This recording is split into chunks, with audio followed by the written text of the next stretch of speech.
নমস্কার বন্ধুগণ, Deepa's thought spice আর্টে সবাইকে স্বাগত জানিয়ে আজকে আবার একটা রেসিপি নিয়ে এসেছি। দেখুন বন্ধুরা, আজকে কত বড় একটা মাছ নিয়ে এসেছি। এই মাছটা দিয়ে আজকে সুন্দর একটা রেসিপি বানাবো। আপনারা সবাই শুরু থেকে শেষ পর্যন্ত দেখবেন প্লিজ।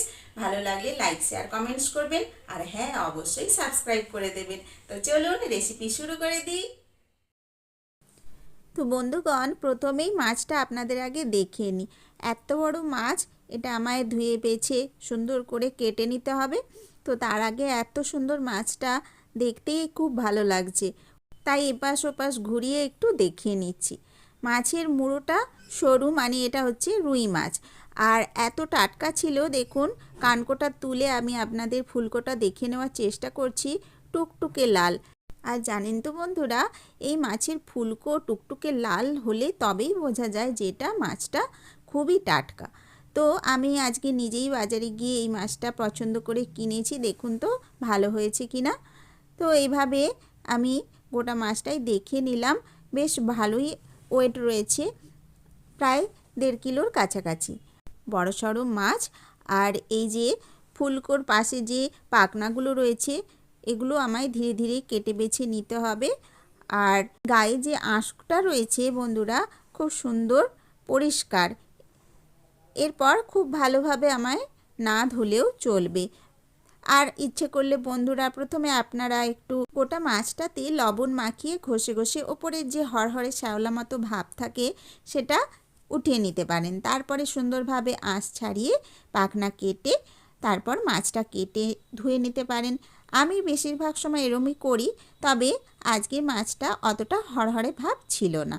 তারপর আমি যথারীতি এবার সুন্দরভাবে বটির সাহায্য নিয়ে কেটে নেব।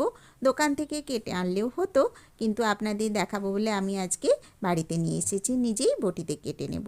তো সুন্দরভাবে ছাড়িয়ে নেব আর কেটে বেছে ধুয়ে লবণ মাখিয়ে রেখে দেব। তো ওপাশে কাজটি হতে থাকবে, আর ততক্ষণ আপনাদের একটা দেখিয়ে নিই। আজকে রেসিপিটি বানানোর জন্য আজকে আমি এই ছোট্ট একটি গাছ লাগিয়েছি। গাছ বলতে বন্ধুরা, আমি পুদিনা পাতা নিয়ে এসেছিলাম। সেটার কিছুটা ডাল আমি এরকম একটা কাপের মধ্যে বসিয়ে দিয়েছিলাম জল দিয়ে। তো সেটা বেঁচে গিয়েছে, তার থেকে ছোট্ট ছোট্ট নরম নরম ডাল ছেড়েছে। তো ওখান থেকেই কয়েকটা ছোট ছোট পাতা, নরম নরম পাতা সহ ডাল আমি খুঁটে খুঁটে এরকম তুলে নিচ্ছি। তারপরে এই পাতাগুলো দিয়ে আজকে মাছের রেসিপিটি বানাবো। আর পুদিনা পাতার ফ্লেভারটা খুবই স্ট্রং হয়, সেই জন্য সামান্যই নেব। তো আপনারা দেখতে থাকুন। আরও অনেক কিছু উপকরণ রয়েছে, যেটা ধীরে ধীরে আপনারা রেসিপিটি দেখতে দেখতে বুঝতে পারবেন। তো সুন্দর কচি কচি ডালগুলো আমি কেটে নিচ্ছি। বেশি নেব না, 5-6টি এরকম হলেই হয়ে যাবে। আর দেখে দেখে বেছে বেছে কয়েকটা বড় সাইজের পাতা নিয়ে নেব। এই দেখুন নিয়ে নিয়েছি। এই জোগাড় দিয়েই আজকের হয়ে যাবে নতুন ধরনের রুই মাছের রেসিপি। দেখুন কাঁচা লঙ্কা নিয়েছি। আজকের লঙ্কাগুলো কেমন কালচে ভাব, এগুলো খুবই ঝাল হয়, তবে খুব সুন্দর টাটকা লঙ্কা ছিল। আর এটা হচ্ছে গিয়ে ধনেপাতা। আর এখানে দুটো লেবুর মতো টমেটো নিয়েছি, মানে এটা হচ্ছে কাঁচা টমেটো। টমেটোগুলো টক ভাব থাকে খুবই, আর এই রেসিপিতে এই কাঁচা টমেটোটা খুবই ভালো লাগবে। তো সমস্ত উপকরণগুলো আমি এইভাবে এখানে সাজিয়ে গুছিয়ে কেটে বেছে ধুয়ে রেখেছি। আপনারা দেখতে থাকুন। সঙ্গে 2 রকম মশলা নিয়েছি, তিল আছে আর পোস্ত আছে। তো বন্ধুরা দেখতে থাকুন সমস্তটা কিভাবে আমি বানাতে থাকি। প্লিজ লাইক শেয়ার কমেন্টস করবেন, ভালো লাগলে অবশ্যই সাবস্ক্রাইব করবেন নতুন বন্ধুরা। আরেকবার বলে নিলাম। তো রেসিপিতে ফিরে আসি। নিয়েছি একটা ব্লেন্ডার জার, তার মধ্যে একে একে সমস্ত উপকরণগুলো আমি দিতে থাকবো। তো সবার প্রথমে জারের মধ্যে দিয়ে দিচ্ছি লঙ্কা। আজকে অনেকগুলো লঙ্কা নিয়েছি, বেশ একটু ঝাল ঝাল যাতে হতে পারে। 5-6টা লঙ্কা নিয়েছি, কাঁচা লঙ্কা। ধীরে ধীরে সমস্তটাই আমি দিয়ে দিচ্ছি। এখন দিয়ে দিচ্ছি পুদিনা পাতার টুকরোগুলো, মানে ডাঁটি সহ নরম নরম কচি পুদিনা, আর তার 2-4টে পাতা।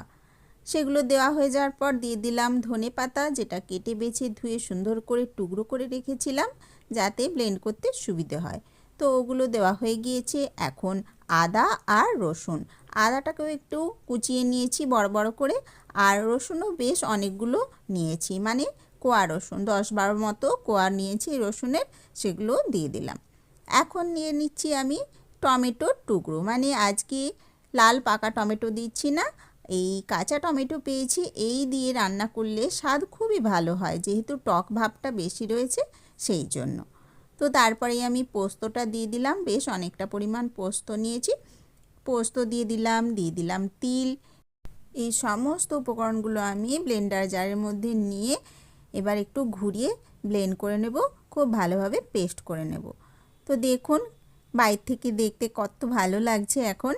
তারপর এর মধ্যে বন্ধুরা টমেটোটা রয়েছে বটে, কিন্তু ভালোভাবে একটু বেশ নরম হয়ে স্মুথভাবে করে নেওয়ার জন্য সামান্য অল্প একেবারে জল নিতে হবে।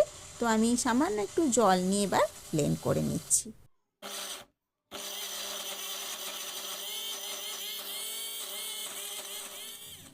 যথারীতি পেস্টটা খুব ভালোভাবে বেটে আমি একধারে সরিয়ে রেখেছি, আর সমস্ত মাছের এইভাবে টুকরো বানিয়েছিলাম সেটা থালাতে বের করে নিলাম।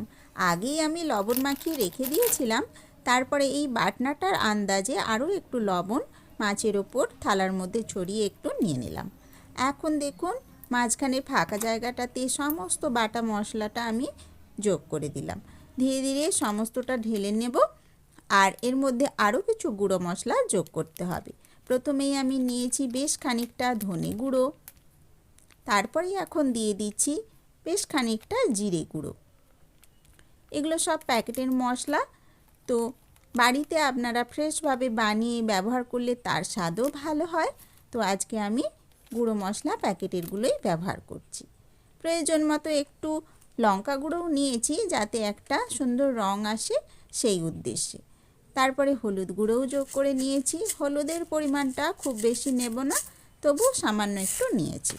আর এখন আমি চিনি দিয়ে নিলাম, চিনি দিলে একটু স্বাদের ব্যালেন্স হবে। তারপরে এখন আমি বেশ খানিকটা সর্ষের তেল নিয়েছি, এইগুলো আলাদা বাটিতে আগে ফেটে নিলেও হয়। তো আমি আপনাদের দেখিয়ে নিচ্ছি এইভাবে সুন্দরভাবে একটু সাজিয়ে, আর এটা হাতেই ভালোভাবে খুব ভালোভাবে মাছের মধ্যে এপাশ ওপাশ করে মাখিয়ে নিতে হবে। ডলে ডলে খুব ভালোভাবে মাখিয়ে ম্যারিনেট করতে সময় দিতে হবে প্রায় 15 মিনিট। ততক্ষণে সমস্ত তেল ঝাল মশলাটা মাছের মধ্যে চলে যেতে পারবে। আমরা যেমন মাংস রান্নার সময় এভাবে মাখিয়ে তেল ঝাল মশলা মাখিয়ে ম্যারিনেশনের জন্য অনেকটা টাইম দিই, এটা যেহেতু কাঁচা মাছ দিয়ে বানানো হবে, তো সেই জন্য একটু সময় ধরে ম্যারিনেট করতে হবে। তো এইভাবে সমস্ত মাছটার মধ্যে সমস্ত এই বাটনাটা মশলা গুঁড়োটা মাখিয়ে ফেরত আসছি। দেখুন বন্ধুরা ভালোভাবে মাখিয়ে নিয়েছি, অনেকটা সময় হয়েও গিয়েছে রেখে দেওয়ার পর এইভাবে দেখতে হয়েছে। এখন রান্না করতে হবে। তো আমি গ্যাস জ্বালিয়ে নিয়েছি, তারপরে কড়াও বসিয়ে দিয়েছি, তার মধ্যে একটু গোটা গরম মশলা দিয়ে দিয়েছি, মানে দারুচিনি এলাচ আর লবঙ্গ ওটা দিয়ে দিলাম। আর প্রথমেই আমি দিয়ে দিচ্ছি ঘি। আজকে কাঁচা মাছের একটা গন্ধ থাকে, তো সেটা আজকে তেলে ভাজা হচ্ছে না, সেই জন্য আমি এখানে গরম মশলা প্রথমেই দিলাম, আর ঘিয়ের ফ্লেভারে কাঁচা কাঁচা গন্ধটা গন্ধটা অনেকটাই চলে যায়। আর ঘি দিলে তো একটা স্বাদ অসম্ভব সুন্দর হয়ই। তো আজকে আমি ঘি দিয়ে এই মাছের রেসিপিটা বানাচ্ছি, আপনারা এইভাবে বানিয়ে দেখবেন, অনেকটাই সুন্দর লাগবে। রোজের মতো একঘেয়ে মাছের রান্নার থেকে একটু অন্যরকম লাগবে। তো বন্ধুগণ ধীরে ধীরে এবার মশলা সহ ম্যারিনেট করা মাছটাই কড়ার মধ্যে ফোড়নটার মধ্যেই দিয়ে দিতে হবে। আর বিশেষ দিকে লক্ষ্য রাখতে হবে আঁচটা যেন একেবারে বেশি না হয়, মৃদু আঁচে ধীরে ধীরে সুন্দর করে এই মশলা সহ মাছটা কাঁচা মাছটা রান্না করে নিতে হবে। তো আমি যথারীতি সমস্তটাই ধীরে ধীরে ঢেলে দিয়েছি, মাছটা বসিয়ে দিয়েছি, তার উপরে এই বাটনাটা যেটা অবশিষ্ট ছিল ঢেলে দিলাম। তারপর সমান করে নিচ্ছি খুন্তি দিয়ে, সমস্ত মশলাটা ওপরে ছড়িয়ে ছড়িয়ে এবার আঁচ একেবারে মৃদু করে দেব, আর ঢাকনা চাপা দিয়ে রেসিপিটি সম্পূর্ণ হতে সময় দেব। তো রেসিপিটি হতে 5-10 মিনিট তো লাগবেই, কাঁচা মাছ যতক্ষণ না সেদ্ধ হয় ততক্ষণ আমায় অপেক্ষা করতে হবে। তো প্রথমেই আমি সামান্য একটু এই তাপটা অল্প একটু বাড়িয়ে রান্নাটা করেছি, তারপরে দিয়ে দিয়েছি ওই বাটনা ধোয়ার জলটা। এবার আঁচ একেবারে কমিয়ে দিয়েছি আর ঢাকা চাপা দিয়ে সেদ্ধ হতে রান্নাটি হতে সময় দিলাম। দেখুন এখন ঢাকনা চাপা খুললাম, এত সুন্দর গন্ধ উঠেছে কি বলবো বন্ধুরা, এখনই জিভ থেকে জল ঝরছে। সমস্ত রেসিপিটি রান্না হওয়ার পর অসম্ভব সুন্দর খেতে হয়। তো ধৈর্য ধরে রান্নাটি করতে হবে আর বেশি নাড়ানাড়ি করা যাবে না, যেহেতু কাঁচা মাছ এটা ভেঙে যাওয়ার সম্ভাবনা খুবই বেশি। সাবধানে উল্টে নিতে হবে, আমি চেষ্টা করছি কিন্তু এখন উল্টাতে পারা যাচ্ছে না বন্ধুরা, তবুও একবার দেখে নেওয়ার চেষ্টা করছি, একটা উল্টানো গেছে। তো এখন আমি ধীরে ধীরে বাকিগুলো ঘুরিয়ে নেব, দুটো পিঠ যাতে ভালোভাবে সেদ্ধ হয় সেই উদ্দেশ্যে। বন্ধুগণ মাছটা তো ঘুরিয়ে নেওয়া হলো, কিন্তু যতক্ষণ না এই সমস্ত জলটা শুকনো হচ্ছে রেসিপিটি রান্না হতে সময় দিতে হবে। দেখুন আবার একবার ঢাকা খুলে নিলাম, এখন অনেকটাই শুকনো শুকনো ভাব এসে গেছে।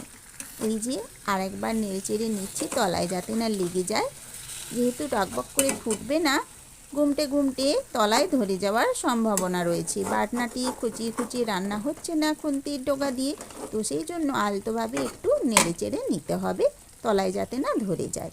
আর পাশে দেখেছেন তেল ছাড়া শুরু হয়েছে, এইভাবে সম্পূর্ণ জলটা শুকিয়ে গেলে একটু তেল তেলে ভাব ছাড়বে। আর এখন দেখুন এখানে জল সমস্তটা শুকিয়ে গেছে আর রান্নাটিও কমপ্লিট। এরকম একটা দেখতে হয়েছে হাফ ভাবের। তারপরে এখন দেখুন সম্পূর্ণটা হয়ে যাওয়ার পর আমি আঁচ বন্ধ করে দিয়েছি, এখন ধোঁয়া উঠছে, এবার হয়ে গিয়েছে। এবার ভাতের সাথে পরিবেশন করে গপাগপ খেয়ে নিলেই হয়। তো দেখুন রেডি সেডি, আর আমি সুন্দর করে সাজিয়ে এরকম আপনাদের জন্য দেখিয়ে নিচ্ছি। আজকের এই রুই মাছের রেসিপিটির নাম দিয়েছি হরিয়ালি রুই। যেহেতু ধনে পাতা, পুদিনা পাতা, কাঁচা লঙ্কা, টমেটো সমস্ত উপকরণগুলোই সবুজ আর রেসিপিটিতে সবুজের ভাবটাই অনেকটাই বেশি, সেই কারণে এই নামটি রেখেছি। তো আজকের রেসিপিটি আশা করি আপনাদের ভালো লেগেছে, অবশ্যই এভাবে ট্রাই করবেন আর আমায় অবশ্যই জানাবেন কার কতটা ভালো লাগলো। আজকের মতো টাটা, আপনারা সাথে থাকুন, রোজকার মতো আমার পাশে থাকুন। তো সবাইকে অনেক ধন্যবাদ। মাছের নতুন রেসিপি হরিয়ালি রুই, তো আজ করে খাবো বসি আমি আর তুই।